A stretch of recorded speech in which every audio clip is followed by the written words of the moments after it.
¿Qué tal? Bienvenidos. Qué gusto que sigan con nosotros. Bien, en sesiones anteriores estábamos analizando la importancia del precio y precisamente estábamos comentando un ejercicio para fijar el precio de lista, ¿sí? Y comentábamos un caso, entramos directamente a un caso donde decíamos un cierto artículo que tiene un costo de 1,200 pesos. Buscamos nosotros irnos a casa una vez después de haber terminado, digamos, la sesión con una utilidad de 40%, ¿sí? De 40%, y veíamos que precisamente, si lo tomamos todo en números, serían 1,680 pesos, ¿sí? Para poder comercializarlo mejor, estábamos asumiendo dar ciertos descuentos, un 5% por promoción. Vamos a pensar que ese artículo estuviera promocionándose, un 15% por volumen, en caso de que nos compraran un volumen interesante, y además podríamos dar también un 10% si nos pagaran a pronto pago, ¿sí? Podríamos irnos con la finta, como decimos, de simplemente sumar los descuentos. Oye, pues estos son 30%, sumarle al 1,680 el 30% y nos daría 1,184 pesos. Para comprobar si cumplimos con nuestro objetivo, si a esta cantidad le aplicamos los descuentos, nos damos cuenta que terminaríamos con 1,587,22 después de haber aplicado descuentos, y que esto no es nuestra finalidad, que era 1,680. Este método entonces no nos funciona. ¿Cuál es el método adecuado? Para ello, hay varios métodos, pero yo quisiera presentarles a ustedes un método sencillo que le llamamos el método de las dos columnas. ¿Cómo funciona este método? Pues bien, tenemos, como les comento, dos columnas. La forma en que lo voy a colocar los datos, ¿sí? Yo quisiera irme a la aplicación práctica, ¿sí? Más que el por qué. Simplemente cómo lo aplicamos, ¿sí? Ponemos entonces, por un lado, empezamos con nuestro precio de costo, que dijimos en el ejemplo son 1,200 pesos, ¿sí? Ahora, queremos, según nuestro planteamiento, irnos a casa después de la jornada con un 40% de ganancia. Nos vamos a basar, valga un poco la redundancia, en base 100, para hablar en porcentajes, ¿sí? Entonces tendríamos que, si mi base es 100 y quiero ganar un 40%, tendría 140 de utilidad, ¿sí? Ahora, lo que estoy viendo es, precisamente después entro a la etapa de los descuentos, ¿sí? Y me dice mi planteamiento que yo voy a dar un 5% por promoción, ¿sí?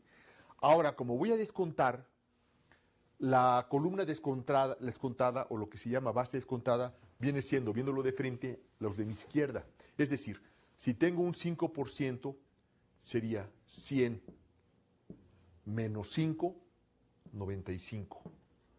En mi columna, vamos a decir que esta es base y esta es base descontada, ¿sí? Después tengo un 15%, nuevamente 100 menos el 15 son 85. Por último, tengo un 10%, 100 menos 10, me queda 90, ¿sí?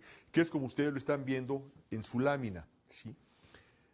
Entonces tengo mi columna de base, hago simplemente una ecuación donde pongo como numerador mi base, 140 más 100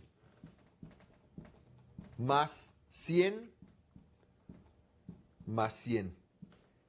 Mi columna derecha la pongo como numerador y como denominador mi columna izquierda, mi base descontada, 100 más, perdón, estoy diciendo más, y esto es por, perdón, me equivoqué aquí estaba diciendo mal, esto es por,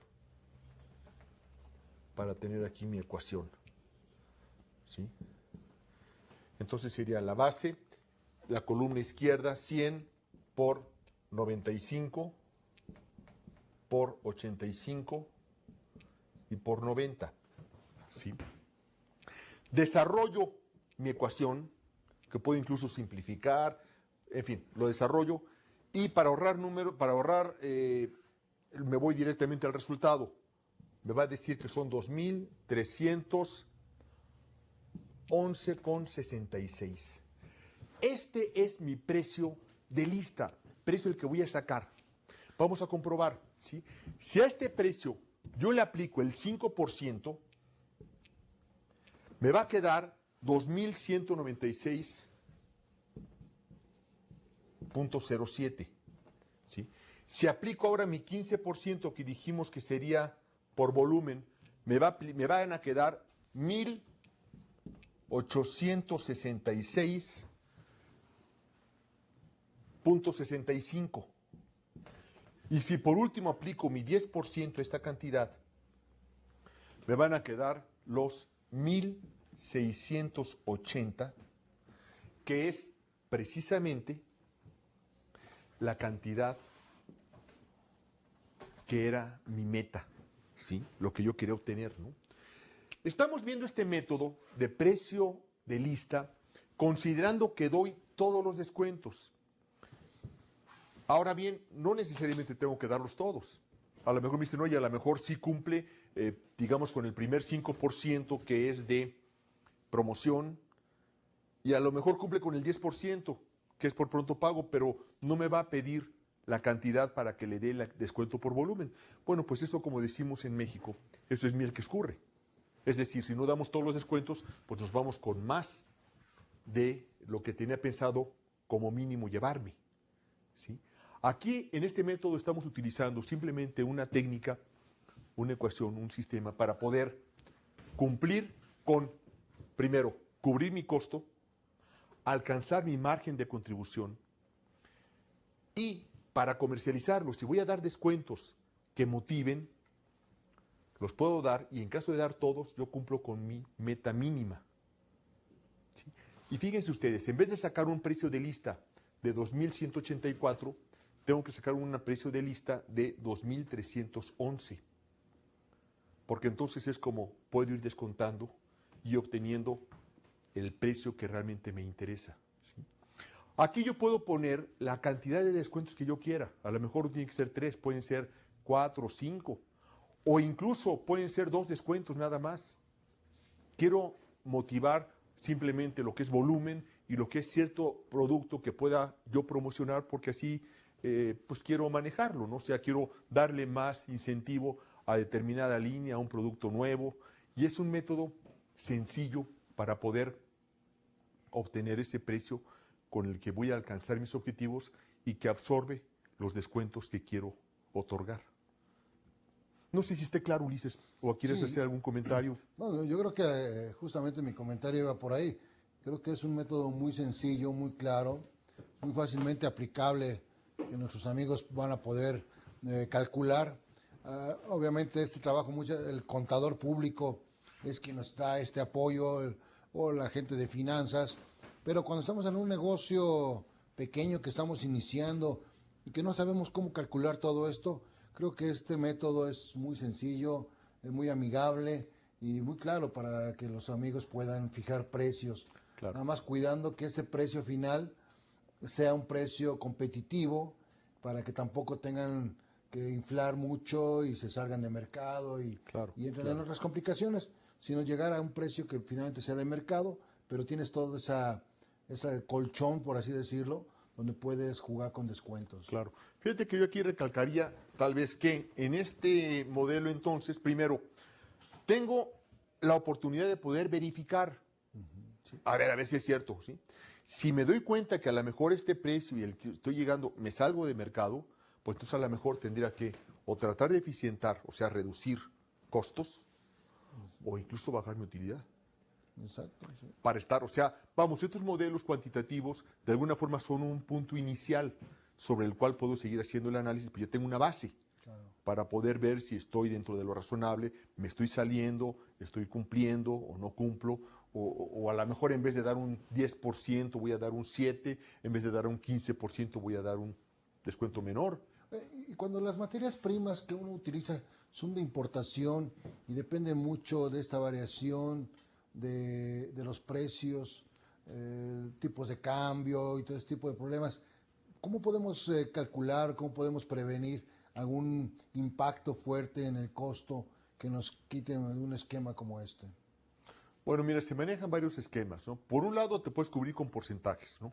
Incluso considerar también un porcentaje. Cuando estás hablando de esta utilidad, a lo mejor un porcentaje para poder cubrir algún imprevisto que pudiera salir, ¿no? Esa es una forma. Otra forma es, precisamente yo puedo convenir con mi proveedor y hacer una negociación donde haya un convenio sujeto a, pues digamos, siempre y cuando el tipo de cambio no suba de cierto límite. Ahora estamos en una situación que pensamos que a lo mejor el tipo de cambio pudiera llegar a 11 pesos por dólar. Nos podríamos poner una cláusula en la negociación con nuestro proveedor que en caso de que rebasara este precio tendríamos que sentarnos para ver de qué otra forma podemos ajustar primero el costo que ellos nos pagan. Y en nuestra lista de precios, y se acostumbra mucho, poner la leyenda, precios sujetos a cambios sin previo aviso. ¿Sí? Y que entonces requerirían un ajuste. Es como se maneja, ¿no?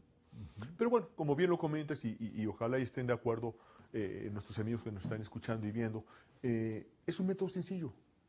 No es el único, habrá otra gente que a lo mejor incluso le fascinan los números, las matemáticas, y dice, oye, yo podría encontrar otro método y demás. Claro, no es el único, pero se me hace el método de las dos columnas de lo más sencillo y sobre todo comprobable, porque al final de cuentas tú vuelves a aplicar tus descuentos y ves si cumple con tu meta original del porcentaje de ganancia o de contribución marginal, ¿verdad? Pero incluso lo comento porque tal vez también lo vuelvan a tocar o lo vuelvan a hacer algún tipo de mención cuando estén en su módulo financiero, ¿verdad? Y esto también es aplicable para servicios, todo está en función del precio final al público que estés ofreciendo al mercado, ¿no? Claro, claro. Fíjate que a final de cuentas depende muchas veces la cultura. ¿En qué sentido? En que, por ejemplo, me acuerdo, tengo un amigo alemán que me decía, oye, es que en México están muy acostumbrados a los descuentos. Es más, ya no incluso, los esperan, sino que los exigen. Oye, ¿qué descuento? Y si te compro tal volumen, oye, me estás vendiendo uno, y si te compro 10, ¿qué precio me vas a dar? No me digas que me vas a dar el mismo precio, te estoy comprando más. Y después dicen también, oye, y si además te pago de contado, eso y seguramente también lo van a mencionar porque es un tema apasionante, ya hablando de lo que es negociación. Así es. ¿No? Oye, si además o se están buscando los descuentos, incluso puedo adelantar, ese es un tipo de técnica que se llama mordisco, la técnica del mordisco, ¿no? O sea, oye, y además, primero te comentan condiciones y después empiezan a ver de qué manera te empiezan a bajar esos concesiones o esas condiciones de venta, ¿no? Pero debe haber alguna técnica para rebatir y frenar Claro. esa dinámica que en su momento yo creo que lo vamos a ver. Fíjate que sí, aunque no sé si necesariamente en este módulo, porque hay un módulo también interesante de negociación, que también probablemente lo tomen. Muy bien. ¿Sí? Así es, Ulises. Bien, pues vamos a continuar con otro de los temas, relacionado todavía con precio, donde vamos a hacer un poquito más de reflexión, de análisis sobre algunos aspectos de cómo podemos mejorar nuestra utilidad en función de las modificaciones que pueda haber en el precio. Y permítame, voy a pasar aquí al pizarrón, porque seguramente vamos a hacer algunas pequeñas gráficas, un tipo de apoyo, pero veamos en su diapositiva, en la diapositiva siguiente, sobre la importancia de los precios, que ya hemos venido reiterando en estas dos sesiones, donde decimos que el precio es la decisión más importante en ventas por el impacto, no solamente el impacto a nivel de mercado, sino el impacto también dentro del negocio. Como hemos estado viendo, no solamente tenemos que tomar en cuenta lo que el mercado necesita como precio para poder desplazar el producto, sino también internamente cómo la misma empresa tiene que buscar algunos métodos, tiene que buscar maneras de optimizar sus precios en función de la utilidad, en función de la penetración de mercado, etcétera, de los objetivos estratégicos que haya en la empresa. Si vemos en la siguiente diapositiva, vamos a poder ver justamente una relación de cómo los precios pueden mejorar las utilidades. Vemos en la parte superior que decimos que si mejoramos en un 1% los precios, mejorará la utilidad en un 10%. O sea, es una manera muy fácil, muy cómoda de poder incrementar utilidades. Pues simplemente incremento mis precios y ya tengo un margen mayor. Esa es una manera donde podemos obtener mejores utilidades. Pero si nosotros mejoramos en un 1% en lo que son los costos variables, la utilidad se va a reflejar en un 6%. O sea, el impacto de los costos variables es ligeramente menor que el impacto de incrementar simplemente precios. O sea, a través del costo variable, optimizando nuestras compras, optimizando nuestras operaciones, podríamos mejorar en un porcentaje las utilidades. El otro puede ser a través de volumen. Incrementamos volumen, si incrementamos en un 1% ese volumen, podríamos mejorar nuestras utilidades en un 4% en promedio. Todo eso obviamente está en función del margen, la utilidad marginal por unidad, y esto obviamente se tiene que ver reflejado en las utilidades. Y finalmente vemos también que si nosotros mejoramos en costos fijos en un 1%, las utilidades pueden incrementarse hasta un 3%. ¿Sí? Entonces vemos en este esquema algunas maneras de poder optimizar y mejorar alguna de las áreas, y se va a ver reflejada en las utilidades. Ahora recuerdo, una de las cuestiones que también debemos de tener presente en relación a lo que la promoción debe reflejarse también en la utilidad, en las ventas, es cuando nosotros justamente decidimos hacer una promoción, un descuento, como nos comentaba Raúl. ¿Cuánto más debería de vender esa promoción? Si nosotros estamos obsequiando un 10%, un 15% de descuento en nuestro precio, ¿de qué manera tendría que estar reflejándose finalmente en las utilidades?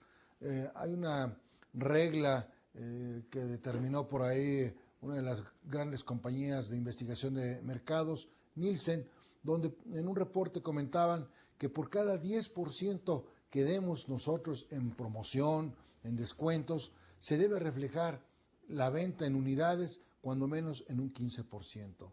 ¿Esto qué significa? Que si usted da un 10%, debe vender un 15% más en unidades para cubrir el costo marginal de esa promoción que usted está obsequiando. Esta es una regla muy general que cada uno debemos hacer un análisis de costos en relación a los volúmenes para justamente sacar esa relación entre costo de inversión en la promoción con respecto a cuánto más debo de vender para cubrir cuando menos ese costo de la promoción que nosotros estamos ofreciendo. Entonces, les dejo esto como una reflexión para que ustedes tengan la oportunidad de hacer sus números y buscar el factor de recompensar o de recuperar la inversión por la promoción que hayan ustedes decidido hacer. ¿Sí? En la siguiente diapositiva podemos también revisar algunos aspectos de precio. Como sabemos, esto viene de las famosas 4P de la mercadotecnia, que ya la hemos comentado en estas sesiones y que seguramente en el área, en el tema de mercadotecnia van a ver con más detalle. Pero aquí simplemente podemos revisar en esta diapositiva cómo las primeras 3P de la mercadotecnia, como es producto, promoción, distribución, manejando esta mezcla nos puede ayudar a crear valor. Lo que hemos estado comentando, de darle valor a los productos, valor agregado, innovación, tecnología, mejoras, etcétera, al consumidor.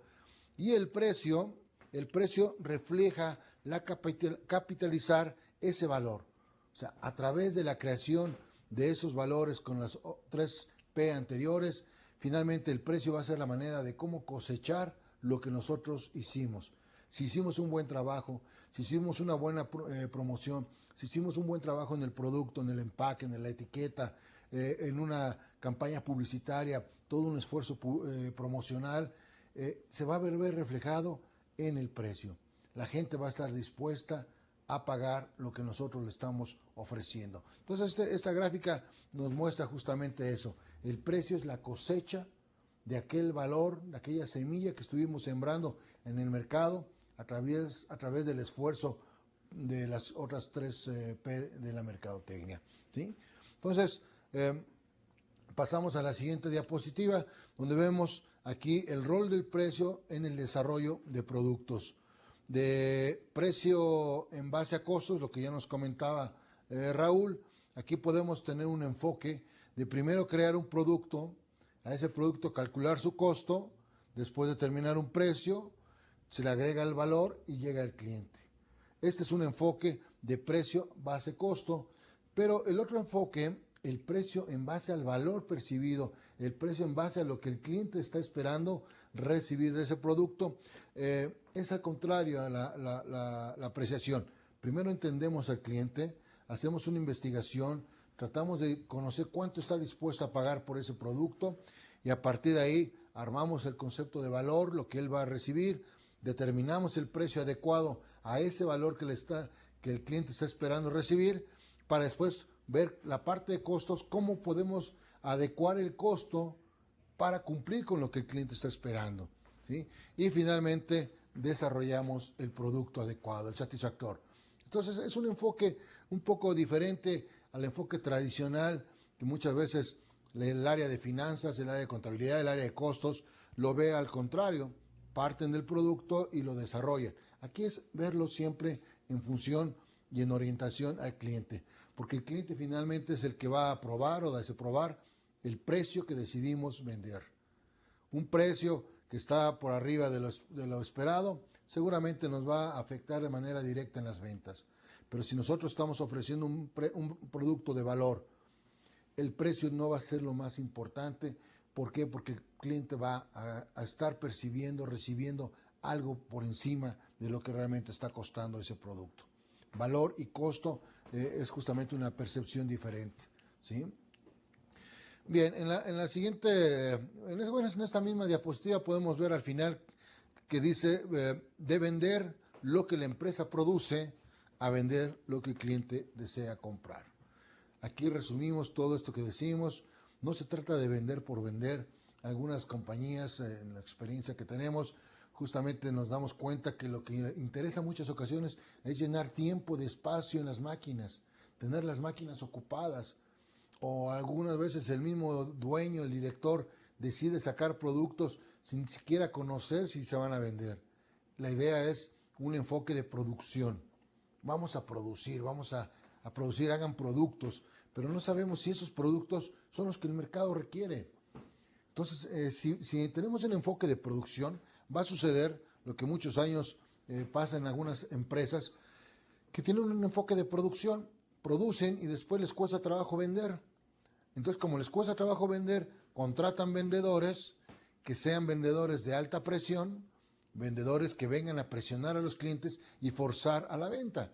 Entonces, como hemos comentado y lo vamos a ver más adelante cuando veamos los estilos de los vendedores, nos vamos a dar cuenta que algunos vendedores tienen su estilo de presionar demasiado a los clientes, chantajeándolos, inventan argumentos y cualidades del producto que el producto no tiene, con afán de vender. ¿Por qué? Porque ese es el estilo de la misma compañía. La compañía lo que le urge es vender por encima de cualquier cosa, hasta por encima de las verdaderas necesidades de los clientes, y es cuando entramos en un esquema de una venta a presión, que no siempre da resultado, dará resultado a corto plazo, pero a la larga el mercado, los consumidores no se dejarán engañar, comentarán este desagrado de estar participando haber comprado un producto que no querían comprar, pero que se vieron forzados, obligados a hacerlo, ¿sí? Entonces, es más fácil cuando invertimos un poco la visión, donde primero, antes de invertir mi producción, investigo qué quiere el mercado, cómo lo quiere, cuánto está dispuesto a pagar, qué espera de él, y a partir de ahí le agrego valor y diseño finalmente el producto, ¿sí? Entonces, el enfoque es diferente y mucho más productivo. Sí, Raúl, ¿nos quieres comentar algo? Sí, Ulises, tal vez sería interesante para nuestro auditorio que comentaras también tal vez algún ejemplo de alguna empresa en cuanto a cómo manejan la relación producción-precio, ¿sí? Esta relación que se da y que justamente de acuerdo a esta situación, alguna empresa concreto que te acuerdes de las que nos han visitado, que pudieras comentar, tal vez sería interesante que vieran ese caso práctico, ¿no? O sea, relación precio, pero en cuanto a que... O sea, la fijación de precio de acuerdo a la producción. Relación precio en cuanto a la producción. A ver, no entiendo muy bien tu pregunta, pero estarías hablando de qué manera se calcula un precio, cómo se aprovecha, o cuál es Mira, la duda, porque no tal me vez queda... sería, y me estoy acordando exactamente, digamos, de una situación en particular, cuando la empresa decía, oye, yo tengo ahorita realmente poco situación para poder producir porque me está teniendo fallas y estoy implementando maquinaria nueva. O sea, la que tenía anteriormente no me estaba funcionando, tengo que meter maquinaria nueva y entonces lo que tengo que hacer es de alguna forma definir precios, perdón, de venta, de tal manera que me permitan hacer más rápidamente el pago de esta nueva máquina, y entonces estoy manejando la situación de qué tanto debo aumentar de esta producción que apenas estoy teniendo antes de tener la máquina ya instalada nueva, y cómo puedo justificar precio para que la producción sea más, en fin, lo absorba esta nueva situación de producción. Claro. Bueno, ok, ya entendí un poquito tu pregunta. Esto está en función de, bueno, ¿hasta qué grado el cliente está dispuesto a pagar un precio alto? Nos ha tocado justamente algunas empresas donde en productos aparentemente en la misma calidad, en la misma categoría, uno de nuestros precios es mayor que el otro. Bueno, a lo mejor el hecho de manejar un precio mayor que otro suceda que tengas que recuperar alguna inversión que hiciste en maquinaria, en tecnología, y que lo estás reflejando en ese precio alto. Pero de cara al mercado, aquí es donde nuevamente regresamos al punto de que tenemos que ver la manera de que el cliente que va a pagar, obviamente perciba que está recibiendo esa tecnología, que está mejorando la calidad del producto y que por lo tanto esa diferencia no es tan significativa como para que tome la competencia. Aquí el factor que nos va a ayudar a que el cliente, a pesar de que sepa que nosotros estamos vendiendo un poco más caro que la competencia, siempre y cuando sienta ese cliente, ese gerente de compras, que nosotros le estamos dando servicio. Nos ha tocado vivir justamente esto en productos de impresión, por ejemplo, de folletería y demás, donde el comprador, el gerente de compras de esa compañía, sabía que le estábamos vendiendo un poco más caro, justamente por una situación de haber comprado maquinaria, las nuevas impresoras de offset de alta velocidad, que era una inversión en dólares muy fuerte. Entonces, lo que se logró fue demostrarle al cliente que esa inversión era para favorecer finalmente a la compañía y que en corto plazo iba a haber una mejora en producción, iba a haber una mejora en la calidad. Entonces, tenemos que jugar con esto con algunos clientes en donde el cliente perciba que está recibiendo algo más. Aunado a esto, también se podría aprovechar el hecho de decirle al cliente, mira, yo te vendo un poco más caro, estoy consciente, pero mi servicio es de primera. Yo te estoy atendiendo, te estoy haciendo entregas a tiempo, no tienes devoluciones de mi producto, la calidad de mis materias primas están justamente sintonizadas a la calidad que tú requieres para producir tus productos. O sea, cuando el cliente de compras, el gerente de compras percibe que tú le estás dando justamente servicio, aunque sea un poco más caro, te sigue comprando. No siempre cuando uno visita a un gerente de compras, el gerente de compras busca precio, busca servicio, busca calidad, busca seriedad, busca entregas, y eso es lo que hace la diferencia. Sí, fíjate que aquí, tal vez si me lo permites, hubo un caso en particular que creo que fue interesante porque fue un ejercicio, por no decir un reto, en cuanto a entender y cómo fijar correctamente un precio, hablando de la producción, lo que te comentaba, ¿sí? Y voy a pasar al pizarrón, ¿sí? Para poder hacer uso. Muy rápido, Ulises, Sí, o sea, perdóname, no te interrumpo y demás. Pero miren, la situación era esta. Fíjense qué interesante. Esta es una empresa maderera, ¿sí? que lo que hacía, hay una situación que es interesante en el sentido de que la madera es un producto, una materia prima que con maquinaria relativamente simple tú puedes entrar a varias industrias. La madera, a veces simplemente con una sierra, un cepillo de estos cepillos industriales y demás, tú las formas y puedes entrar a mercados como puertas, muebles sobre diseño, empaques. Y al caso que me voy a concretar directamente, ¿sí?, fue el siguiente. Una línea era el bastón para escoba, ¿sí?, el palo de escoba. ¿Sí? Que el palo de escoba, según recuerdo en esta empresa, tiene un largo de 1,20 m.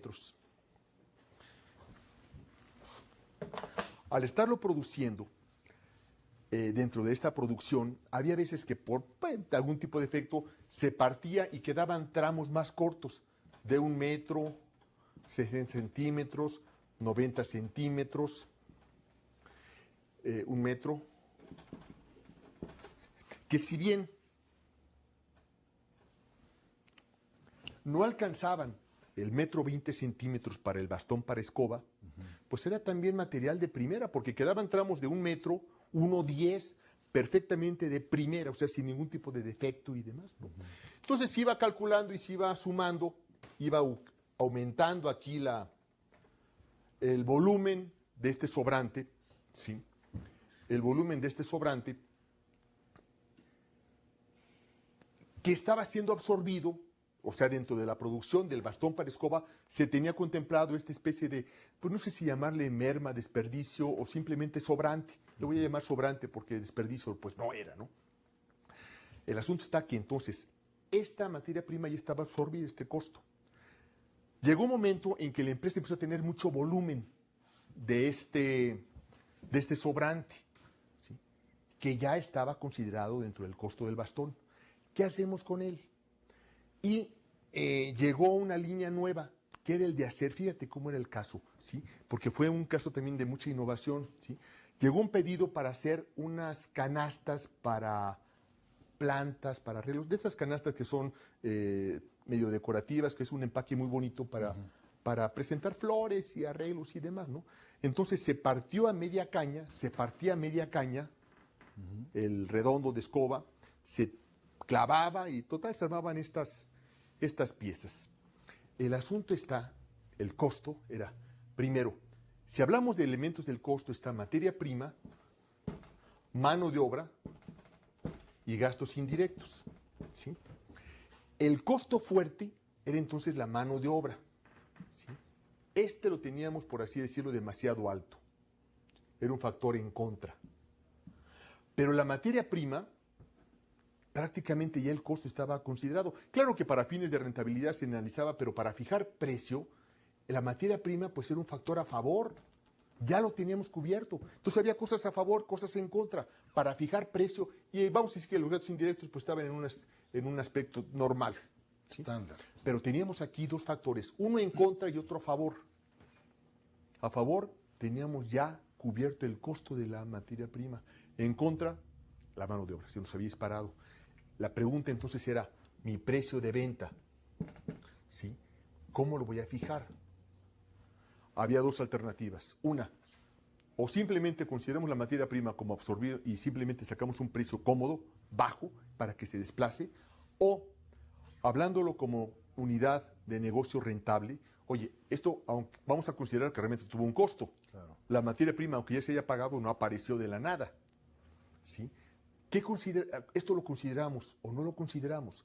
¿Lo consideramos como eficiencia o no lo consideramos y lo tomamos como una oportunidad para penetrar un mercado? Pero además era un costo que estabas haciendo en el almacenamiento, ¿no? De Claro, alguna pero manera. no se comparaba, vamos tal vez sería un poco un gasto, sí, no se comparaba con un precio de materia prima, porque como les comento, esto eran bases, o sea, bases para arreglar, bases para flores, ¿sí?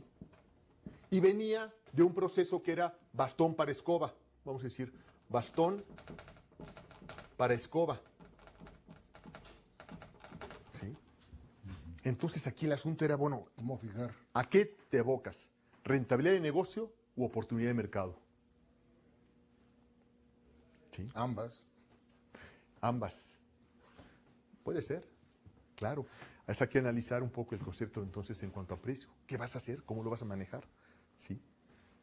Y puedes hacerlo a ambas, claro. Nada más que entonces la cuestión sería, primero, podemos manejar, y aquí es el concepto que quisiera entrar, periodos, tiempos. Es decir, fíjate qué interesante estuvo. Si aquí tenemos un punto a favor, vamos a aprovecharlo durante el periodo en que esta ventaja la metemos para capacitar a mano de obra, ya sea cursos o enseñanzas sobre la práctica, sobre el proceso, para que este factor que era negativo fuera pues menos negativo o incluso a lo mejor positivo. Vamos a decir menos negativo. ¿Sí? Aprovechamos esta ventaja temporal para cubrir una deficiencia. Es un caso que me pareció interesante porque aquí estábamos relacionando... Pero finalmente el precio fue un precio justo, un precio... Claro, acuérdate, tenemos que conservar todos los elementos del costo. ¿Sí? Aquí el punto está que por una situación muy particular, uno de los elementos más importantes, que era la materia prima, que estaba prácticamente regalada, ¿no? Pues digamos, no, o sea, sí, no. Fue un caso muy particular, donde aprovechas una ventaja para fortalecer. Claro. Tú manejas un precio, ¿sí? Claro. De tal manera que a final de cuentas tú tengas ganancias. Nuevamente, recuerden, estamos considerando un punto cuantitativo para de ahí partir a más elementos como podría ser analizar la competencia, la industria y nuestros objetivos en la fijación de precio. Perdón, Ulises, Sí. perdón. No, adelante. Y justamente esto es lo que viene a cubrir la diapositiva que estamos viendo, donde dice la diferencia está en el proceso. En vez de qué precios debo tener para cubrir mis costos y tener una utilidad. O sea, qué costos debo tener. O sea, cómo podemos optimizar justamente en el costo para poder tener una utilidad. Y creo que, bueno, en este caso en particular se aprovechó pues la merma que tú ya habías tenido en la elaboración del bastón, y fue una manera de poder ofrecer probablemente un precio competitivo, porque si este producto final iba a entrar a competir con la competencia, pues tenías ahí una gran posibilidad de poder ofrecer algo mejor en relación a la competencia, ¿no? Pero no siempre se da esta situación, a veces tenemos que calcular los valores de las materias primas, cómo se están incrementando y de qué manera van a impactar en cada operación de compra que hacemos, porque tenemos productos donde día a día tenemos que estar cotizando en dólares o en alguna otra moneda, en euros, para ver si mi materia prima no va a afectar directamente en el costo en el costo y a su vez en el precio final, y pues que esto no me vaya a terminar sacando del mercado. Entonces, son condiciones diferentes, son mercados diferentes que tenemos que estar atentos en cada uno de ellos. En la siguiente parte de esa misma diapositiva, como me comentamos, que en vez de qué precios debo tener para cubrir mis costos y tener una utilidad, la cuestión sería en qué costos puedo incurrir considerando los precios que debo ofrecer dadas las condiciones del mercado y lograr una utilidad adecuada. O sea, hoy por hoy la tecnología puede venir a reducir de manera importante esos costos fijos, esos costos variables, esos costos de producción que en muchas ocasiones, sobre todo cuando comenzamos a hablar cuando comenzamos un negocio, en muchas ocasiones esto tenemos que empezar de una manera más elemental, con mano de obra barata, recibiendo a las personas que queremos contratar con bajo costo, pero la tecnología nos viene a reducir, nos viene a ayudar a reducir estos costos y por lo tanto tener un producto más accesible. Tenemos que pasar a la siguiente diapositiva, donde también debemos de reflexionar en lo siguiente. En vez de qué precio está dispuesto a pagar mi cliente potencial por mi producto, deberíamos de preguntarnos, ¿debe ser el valor o qué valor tiene mi producto para el cliente y de qué manera puedo comunicarle mejor ese valor para justificar el precio? Bueno, nuevamente amigos, aquí regresamos y hacemos nuevamente la solidez en este concepto, de no se trata de vender a un precio nada más en función a un producto, sino en función a un valor, ¿sí? A lo que el cliente recibe. Y me gustaría a lo mejor detener un poquito el concepto de valor, si entendemos que valor es el grado de importancia que tienen las cosas para el cliente. Esos son los valores. Los seres humanos tenemos una escala de valores. Para nosotros es importante los hijos, la familia o algún objeto material. Bueno, en esta escala de valores que los seres humanos y que los consumidores y que los clientes tienen, nosotros tenemos que descubrir cuál es ese grado de importancia que tiene nuestro producto para ese cliente, cómo lo percibe, y en función de esto, cómo pueden mis precios y mis costos adecuarse de tal modo que el cliente reciba valor y esté dispuesto a pagar un precio, sea el precio que sea, aunque sea caro, pero si él percibe que recibe más, ese precio va a bajar su concepción de precio caro. Si no, no se venderían tantos artículos de lujo, tantas casas de lujo, carros muy caros, porque un carro representa un estatus y su costo de producción es mucho menor. Entonces, ¿cómo darle ese valor a cada uno de nuestros productos? ¿Sí? En la siguiente diapositiva, justamente vemos la definición de valor y también decimos que el valor significa el ahorro total o la satisfacción que un cliente experimenta con el uso de un producto o servicio, ¿sí? O sea, también se puede percibir ese valor como esa satisfacción total, como ese haber recibido lo que estaba esperando al estar pagando un precio. Valor es el beneficio adicional que el cliente recibe o percibe con el uso de un producto o servicio. En la siguiente diapositiva vemos que existen dos tipos de valores, lo que se llama valor de referencia y valor de diferenciación. El valor de referencia, ya lo comentamos en la sesión, es el precio del producto de la competencia que el cliente considera como la mejor alternativa contra el nuestro. Cuando los clientes hacen una referencia, hacen de alguna manera una comparación, está el cliente en ese momento poniéndonos en una balanza, ¿sí? Entonces, esa diferenciación entre lo que nosotros le podemos ofrecer y lo que le ofrece la competencia es lo que el cliente va a percibir como valor.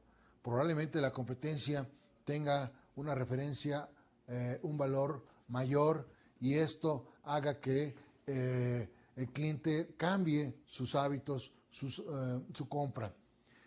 Si nosotros tenemos esa desventaja, bueno, regresamos al punto de qué manera puedo hacer para que mi cliente perciba que yo le estoy dando algo extra o estoy a la par de la competencia. Una nueva tecnología, un servicio adicional, una nueva manera de ofrecer el producto, puede todo esto ayudarle a cambiar justamente esta percepción de que nosotros podamos tener una desventaja competitiva con respecto a la competencia, ¿sí? Vemos en la misma diapositiva lo que es el valor de diferenciación.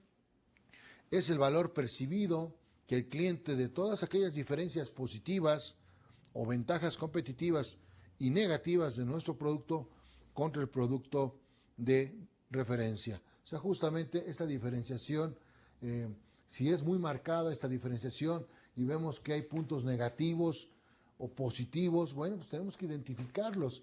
¿Cómo que hacemos en esto? Pues simplemente hagamos una lista donde podamos ver gráficamente en blanco y negro, ver justamente estas diferencias, y en ese ejercicio van a encontrarse que ustedes pueden tener ciertas ventajas o pueden crear ventajas que la competencia hoy por hoy no las esté dando. Hablábamos del caso de las pizzas. ¿Por qué todo el mundo tiene que comprar una pizza vía telefónica?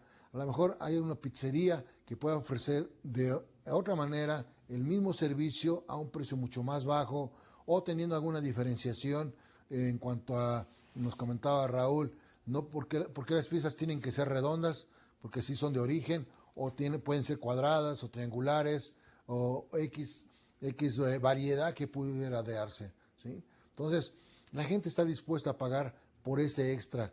Veamos el caso de las cafeterías Starbucks, donde vemos que usted paga una taza de café al doble o al triple de lo que puede costar en una cafetería o simplemente lo que nos puede costar tomar un café en casa.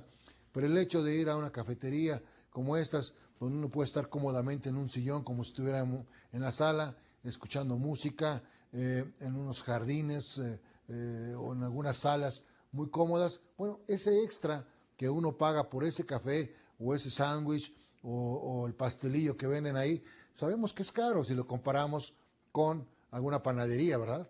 Pero lo que nos ofrece el contexto, el ambiente, eso es lo que paga el cliente, ¿sí? Entonces, veamos y reflexionemos siempre en esta manera para poder ofrecer realmente valor a los clientes, ¿sí? En la siguiente diapositiva tenemos otro concepto que se llama valor económico. El valor económico es el precio de la mejor o más económica alternativa para el cliente. Esto está en función del valor de referencia que comentábamos, más el valor de todo aquello que diferencie la oferta de dicha alternativa, que nos da justamente el valor de la diferenciación. O sea, justamente la comparación de estos dos valores nos va a dar lo que es el valor económico, que finalmente es el precio de la mejor alternativa. Es el precio máximo que un cliente está dispuesto a pagar por nuestro producto o servicio. Cuando hacemos esta comparación, estos dos valores de diferenciación y el valor de referencia, llegamos al valor económico, que es el valor que tenemos que fijar para que el cliente lo pague de una manera con gusto, que no sienta que fue robado, que no sienta que fue caro el producto, sino con toda esa satisfacción pague el precio porque está recibiendo lo que él espera o más de lo que está esperando. Entonces tenemos que trabajar mucho en esa parte de la persuasión, ¿eh? O sea, ver innovación, ver empaque, ver sistemas de venta, ver toda la ambientación, los beneficios, las eficiencias, todos estos aspectos que tenemos que cuidarlos, porque son los pequeños detalles que los clientes justamente sienten y ven la diferencia y por eso deciden pagar el precio que les estamos proponiendo. Sí, Raúl, nos ibas a hacer algún Sí, fíjate comentario. que también aquí hemos estado platicando mucho de que el cliente, el vendedor, bueno, sobre todo en este caso el cliente, perciba lo valioso de nuestra oferta, nuestro servicio, ¿no? Sin embargo, y aquí entramos ya a un aspecto muy personal y a un concepto ya de la persona y de lo que valora y lo que aprecia. Y creo que a veces es interesante, sobre todo cuando es un producto internacional, ver cómo lo valoran entonces diferentes clientes en diferentes culturas, ¿no? Por ejemplo, un producto que se vende en México y que la gente lo valore por diferente razón, a lo mejor es muy diferente a cómo lo valora un cliente, pues también de origen latino, pero digamos en España o en Sudamérica, en Chile, en Argentina. No sé si de esto también se podríamos comentar un poco esas percepciones de valor en diferentes contextos. Claro que sí. Dicen por ahí una frase que hay cosas que cuestan mucho pero que no valen nada. ¿A qué se refiere? Que si nosotros no nos preocupamos en dar y en trabajar, en darle al cliente algo realmente importante cuando compra un producto, en cualquier cultura, creo yo, puede darse el rechazo, puede darse la desilusión de esas empresas que finalmente ofrecieron mucho en una publicidad. A veces la publicidad puede matar al mismo producto. Y eso hay que tener también mucho cuidado porque a veces ofrecemos tanto, prometemos tanto en nuestras publicidades, en nuestras campañas, que a la mera hora o a la hora de que nuestro cliente entre en contacto con el producto y el producto no cumple con esas expectativas que le dijimos, entonces hay una decepción. Y el cliente se siente engañado, se siente defraudado y por lo tanto va a dejar de comprarlo. Entonces hay que ser congruentes en toda la estrategia, que lo que vamos a decir en los medios, en la comunicación, cumpla específicamente con lo que el producto efectivamente hace. Y si hay un producto que tenga algún problema, hay que mencionarlo. Te comento una experiencia, un poquito tratando de contestar tu pregunta. Cuando nosotros no comunicamos alguna deficiencia de nuestro producto, te puede repercutir de manera importante.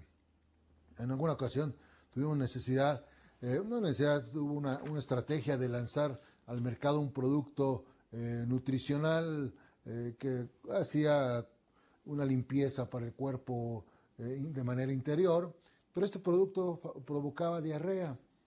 Pero el director en aquel entonces prohibió que se dijera esto al público, ¿no? Se trató de minimizar, se trató de ocultar y finalmente cuando el producto lanza al mercado empezamos a obtener una serie de quejas, nos hablaban los clientes, las clientes quejándose que el producto les había provocado una diarrea y entonces pues tuvimos que enfrentar y entonces abrir justamente y decir que efectivamente ese producto provocaba diarrea. Entonces, fue peor para la compañía, fue peor para la imagen de la compañía por no ser sincero, por no ser abierto. Pues se podría haber manejado de otra manera a nivel de comunicación, advirtiéndole a nuestros consumidores que este producto podría provocar diarrea y que podría minimizarse probablemente comiendo antes de tomar el medicamento o el producto naturista para minimizar los impactos. De alguna manera decir cómo funcionaba el producto, porque si era un producto que efectivamente provocaba y generaba una limpieza intestinal y demás, pero habría que decirlo con sinceridad. Entonces, creo que cuando no, en cualquier cultura, Raúl, si no estamos abiertos a decir y a ser honestos, pues puede provocar rechazo y una mala imagen y prestigio para la compañía, ¿no? Lo que sucede es que muchas veces puedes ser muy honesto y mencionar lo que en México puede ser muy valorado y la gente puede estar consciente. Y se me ocurre pensar un ejemplo, la distancia, por ejemplo, ¿no? O sea, el decirle, ¿sabes qué? Nosotros aquí te llevamos el producto a tu domicilio y realmente te estamos ahorrando tiempo, dinero, tal vez cierto riesgo de andar en una ciudad pues de las grandes como es nuestra Ciudad de México, ¿no?